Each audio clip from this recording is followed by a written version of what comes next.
Parfois le matin, sur le chemin du cabinet, j'observe les lumières de la ville qui s'éveillent.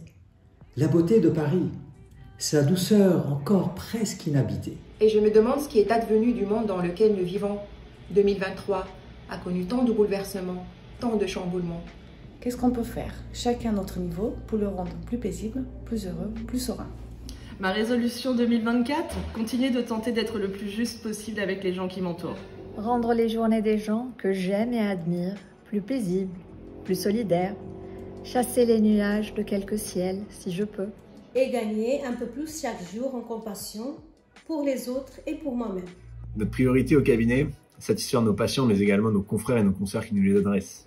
Quand je soigne un patient, je soigne comme si c'était un membre de ma famille, avec patience, avec rigueur et en mettant en place tous les moyens dont nous disposons.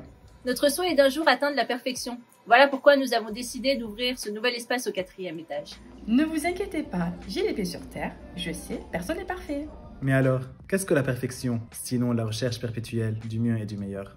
L'excellence donc, c'est également ce que nous projetons sur IFSIA, notre institut de formation en chirurgie avancée. Transmettre à nos participants la passion qui nous anime et leur donner les outils, tous les outils, pour que leurs patients soient traités au mieux. J'ai vraiment de la chance. Être entourée par cette équipe talentueuse et profondément humaine me fait m'épanouir un peu plus chaque jour. Je tiens donc à les remercier du fond du cœur pour ce qu'ils font, pour ce qu'ils m'apportent. Je les remercie enfin pour leur soutien. Et aussi de me supporter dans les coups durs.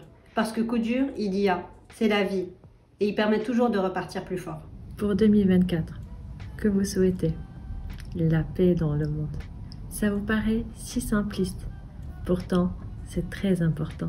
Et qui dit paix, dit justice, démocratie pour tous les peuples, une vie digne et prospère, respect et tolérance dans la différence. Et enfin, le droit d'espérance, qu'on ne le retire à personne. Espérance d'un avenir meilleur, plus équitable et serein. Je souhaiterais terminer ces vœux par un dernier hommage à celle qui nous abrite et nous protège, bien sûr notre terre, si malmenée, si peu respectée parfois, et ça depuis bien longtemps. Pensons-y, même pour ceux qui doutent. Pensons à elle et faisons tout ce qui est en notre pouvoir. Pour qu'elle continue à nous offrir ses beautés, ses surprises, ses merveilles. Bonne année à toutes et à tous, du bonheur, de la douceur et des sourires.